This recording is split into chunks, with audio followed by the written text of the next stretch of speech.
আন্দামান নাম শুনলেই সবার প্রথমে চোখের সামনে ভেসে ওঠে স্বচ্ছ নীল জল এবং সাদা ও সোনালী বালির সুন্দর সমুদ্র সৈকত। আর অবশ্যই এখানেই রয়েছে সেলুলার জেল, স্বাধীনতা সংগ্রামীদের অত্যাচারিত হওয়ার কাহিনী। তাছাড়া রয়েছে নারকেল ও পামে ভরা সুন্দর সবুজ দ্বীপ থেকে শুরু করে মনোমুগ্ধকর সূর্যোদয় ও সূর্যাস্ত, বিভিন্ন ওয়াটার স্পোর্টস অ্যাক্টিভিটি থেকে শুরু করে প্রবাল সহ সমুদ্রের নিচের অসম্ভব সুন্দর মেরিন লাইফ, ম্যানগ্রোভ থেকে শুরু করে লাইমস্টোন কেভ, সব মিলে বাকরুদ্ধ করা এক অসম্ভব সৌন্দর্য। তাই তো 8 থেকে 80 যে কোনো ভ্রমণপ্রিয় মানুষের খুবই জনপ্রিয় একটি ট্যুরিস্ট ডেস্টিনেশন হচ্ছে আন্দামান। এত কিছুর টানে তাই আমরাও আন্দামান ট্যুরের জন্য বেরিয়ে পড়েছিলাম। আপনিও যদি ভেবে থাকেন আন্দামান ঘুরতে যাবেন তাহলে এই ভিডিওটি প্রথম থেকে শেষ পর্যন্ত দেখুন। আশা করি আপনার আন্দামান ট্যুর প্ল্যান করতে এই ভিডিওটি কিছুটা হলেও হেল্প করবে। হ্যালো অ্যান্ড ওয়েলকাম এভরিওয়ান, আমি রজত, আপনাদের স্বাগত জানাই আমার ইউটিউব চ্যানেল রজত নাগ স্পেশালসে। চ্যানেলে নতুন হয়ে থাকলে ও নতুন নতুন ভ্রমণ ভিডিও পেতে চ্যানেলটি সাবস্ক্রাইব করে অবশ্যই বেল আইকন প্রেস করে রাখবেন। চলুন তাহলে দেরি না করে ভিডিওটি শুরু করা যাক।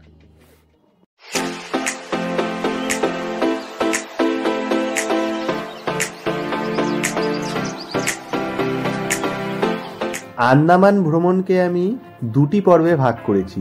প্রথম পর্বে রয়েছে একদিন পোর্ট ব্লেয়ার, 2 দিন হ্যাভলক আইল্যান্ড ও 1 দিন নীল আইল্যান্ড ভ্রমণ। আর দ্বিতীয় পর্বে রয়েছে রস ও নর্থ বে আইল্যান্ড এবং বারাটাং আইল্যান্ড ভ্রমণ। আর শেষে রয়েছে টোটাল ভ্রমণে কত খরচ হতে পারে তার একটা আইডিয়া। যদি প্রথম পর্বটি আপনি না দেখে থাকেন তাহলে এই ভিডিওর ডেসক্রিপশনে প্রথম পর্বের ভিডিওটির লিঙ্ক দেওয়া রয়েছে। আগে প্রথম পর্বটি দেখে নিন, তারপর দ্বিতীয় পর্বটি দেখুন। চলুন তাহলে দেরি না করে দ্বিতীয় পর্বটি শুরু করা যাক। পঞ্চম দিন নীল আইল্যান্ড থেকে জাহাজে করে দুপুরের দিকে পৌঁছে গেলাম পোর্ট ব্লেয়ারে। পোর্ট ব্লেয়ারে পৌঁছে আমরা আগে যে হোটেলে ছিলাম সেই হোটেলে আবার আমরা বুকিং করেছিলাম বাকি আরও 2 দিন থাকার জন্য। তো হোটেলে প্রবেশ করে আমরা ফ্রেশ হয়ে নিলাম। ফ্রেশ হয়ে আমরা দুপুরের লাঞ্চটা করে নিলাম। লাঞ্চ করে আমরা বেরিয়ে পড়লাম ঘুরতে যাওয়ার জন্য। শেয়ারিং অটো করে পৌঁছে গেলাম রাজীব গান্ধী ওয়াটার স্পোর্টস কমপ্লেক্সের সামনে। আমরা রাজীব গান্ধী ওয়াটার স্পোর্টস কমপ্লেক্সের ভেতরে প্রবেশ করলাম। এই ওয়াটার স্পোর্টস কমপ্লেক্সের ভেতরেও কিন্তু প্রচুর পরিমাণে ওয়াটার স্পোর্টস অ্যাক্টিভিটি হয়। আপনারা চাইলে কিন্তু এখান থেকেও বিভিন্ন ধরনের ওয়াটার স্পোর্টস অ্যাক্টিভিটি করতে পারবেন। তো আমরা এখানে পৌঁছে রস আইল্যান্ড ও নর্থ বে আইল্যান্ডে যাওয়ার জন্য স্পিড বোট ভাড়া করে নিলাম এবং স্পিড বোটে করে রওনা দিলাম রস আইল্যান্ডের জন্য। তো এখানে টিকিট হচ্ছে রস আইল্যান্ড ও নর্থ বে আইল্যান্ডে ঘুরতে যাওয়ার জন্য আপ ডাউন টিকিট 300 টাকা পার পার্সন করে পড়বে। তো আমরা এই বোটে করে খুব তাড়াতাড়ি পৌঁছে গেলাম এই রস আইল্যান্ডে। রস আইল্যান্ড মানে যার এখন নতুন নাম হচ্ছে নেতাজি সুভাষচন্দ্র বোস আইল্যান্ড। তো আমরা বোট থেকে নেমে পার পার্সন 90 টাকা এন্ট্রি ফি দিয়ে এই রস আইল্যান্ডের ভেতরে প্রবেশ করলাম। ভেতরে প্রবেশ করে আপনি চাইলে হেঁটে ঘুরতে পারবেন, আর না হলে কিন্তু এখানে ইলেকট্রিক ভেহিক্যাল রয়েছে, আপনারা চাইলে ইলেকট্রিক ভেহিক্যাল করেও ঘুরতে পারবেন। আমরা 80 টাকা পার পার্সন করে ইলেকট্রিক ভেহিক্যাল করে ঘুরেছিলাম। ইলেকট্রিক ভেহিক্যালে করে ঘুরলে ড্রাইভার দাদা রস আইল্যান্ডের সমস্ত ইতিহাস বলে বলে ঘুরিয়ে দেখায় এই রস আইল্যান্ড, তাই অনেকটাই সুবিধা হয় ঘুরতে। তো এই জায়গাটা খুবই ভালো লাগবে ঘুরে দেখতে। আর এখানেও কিন্তু রোজ লাইট অ্যান্ড সাউন্ড শো হয়। প্রত্যেক দিন 5টা 30 মিনিটে এখানে লাইট অ্যান্ড সাউন্ড শো হয়। টিকিট অ্যাডাল্টদের জন্য 300 টাকা পার পার্সন আর চাইল্ডদের জন্য 75 টাকা পার পার্সন। আপনারা চাইলে কিন্তু এখানেও লাইট অ্যান্ড সাউন্ড শো দেখতে পারেন। ব্রিটিশরা যখন আন্দামানে শাসন করত তখন তাদের অফিসারদের থাকার জায়গা ছিল এই রস দ্বীপ। খুবই ওয়েল মেনটেন একটি দ্বীপ এবং ব্রিটিশ অফিসারদের বিলাসিতা ও তার একটা আভাস কিন্তু আপনারা এখানে পাবেন।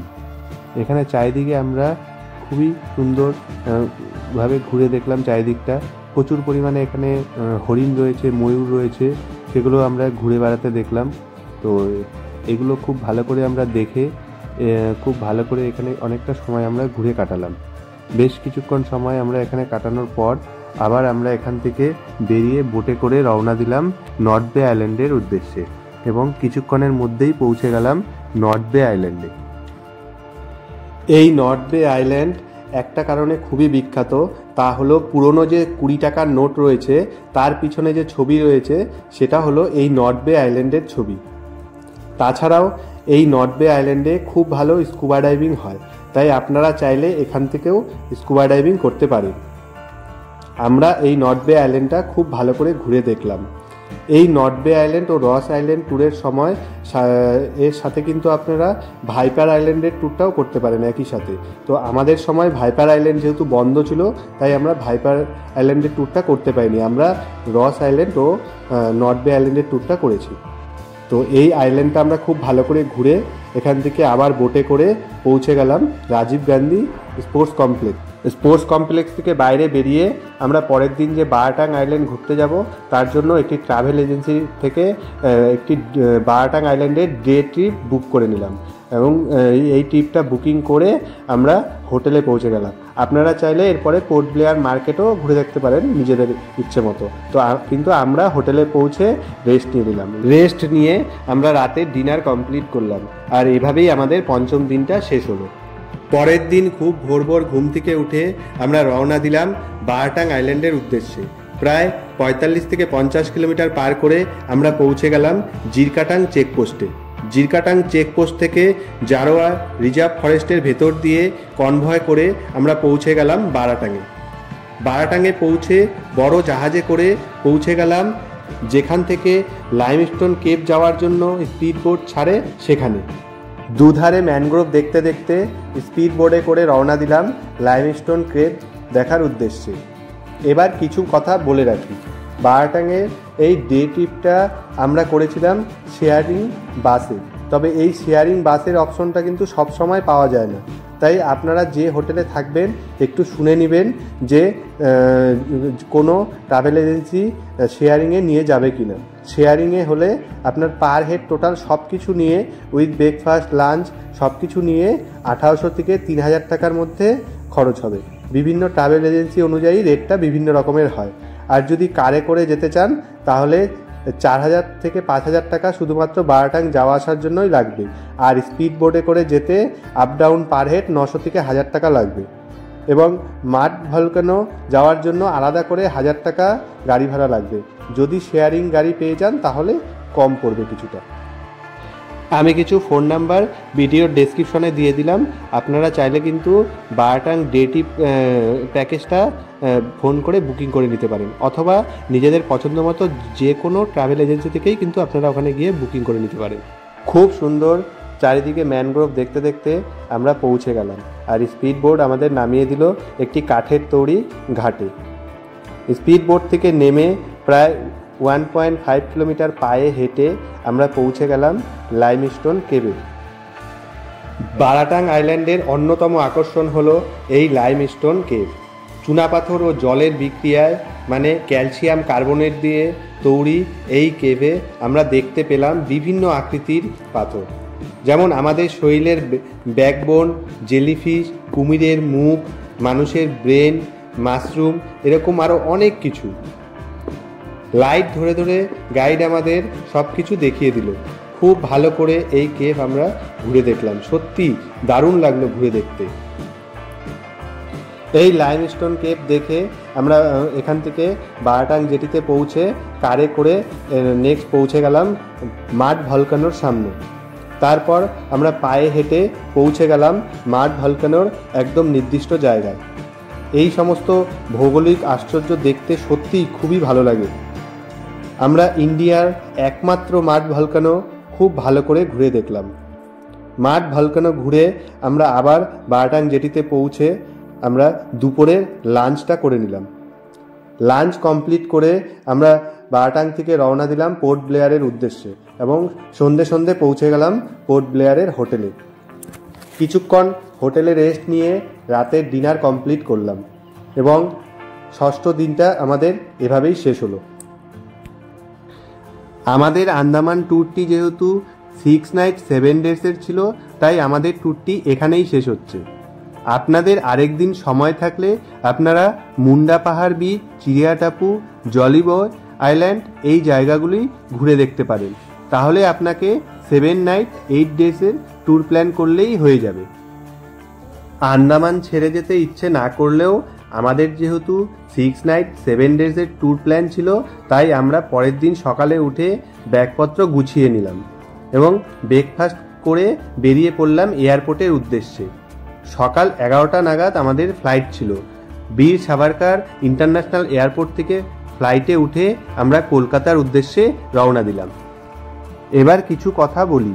আপনারা চাইলে এই আন্দামান ট্যুর কিন্তু ট্রাভেল এজেন্সি ছাড়াও ঘোরা সম্ভব। আমরা কিন্তু ট্রাভেল এজেন্সি ছাড়াই নিজেরাই প্ল্যান করে ঘুরেছিলাম, আমাদের কোনো প্রবলেম হয়নি। আপনারাও যদি যেতে চান তাহলে কিন্তু আশা করি আপনাদেরও কোনো প্রবলেম হবে না। তাও যদি আপনার মনে হয় যে ট্রাভেল এজেন্সির মাধ্যমে ঘুরবেন, তাহলে সেটা আপনার নিজেদের বিষয়, আপনারা চাইলেই ট্রাভেল এজেন্সির মাধ্যমে ঘুরতে পারবেন। তবে আমি বলবো আন্দামান কিন্তু নিজেরাও ঘোরা সম্ভব। এবার আসি খরচের কথায়। দেখুন, আমি সাধারণত খরচের হিসাব বলি না, কারণ মানুষ অনুযায়ী সবার পছন্দ আলাদা, তাই খরচও আলাদা আলাদা। আপনি কেমন হোটেলে থাকবেন, কেমন করে ঘুরবেন, গাড়ি করে নাকি স্কুটি করে, এবং কেমন খাবেন, সেটার উপরে কিন্তু খরচ নির্ভর করে।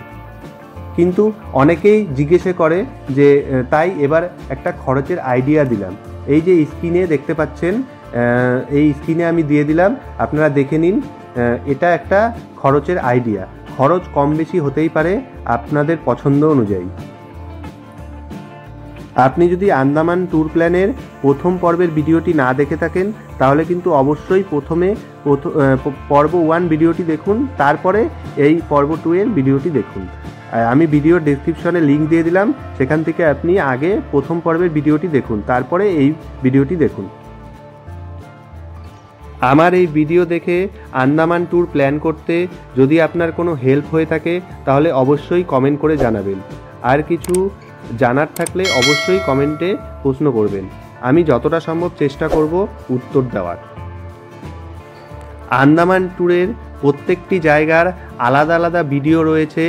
আন্দামান ট্যুর প্লেলিস্ট বলে একটি লিঙ্ক রয়েছে এই ভিডিওর ডেসক্রিপশনে, সেই লিঙ্কে ক্লিক করে কিন্তু আপনারা প্রত্যেকটি জায়গার আলাদা আলাদা ভিডিওগুলোও দেখতে পারেন। আমরা কলকাতায় নেমে রাতের ট্রেন ধরে রওনা দিলাম উত্তরবঙ্গের উদ্দেশ্যে। আর আমাদের আন্দামান ট্যুর প্ল্যান ভিডিওটি এখানেই শেষ হচ্ছে। ভিডিও ভালো লাগলে লাইক, কমেন্ট, শেয়ার করবেন। আর চ্যানেলে নতুন হয়ে থাকলে অবশ্যই চ্যানেলটি সাবস্ক্রাইব করে বেল আইকন প্রেস করে রাখবেন। নতুন কোনো ভিডিও নিয়ে খুব তাড়াতাড়ি আবার দেখা হচ্ছে। ততক্ষণ আপনারা ভালো থাকবেন, সুস্থ থাকবেন।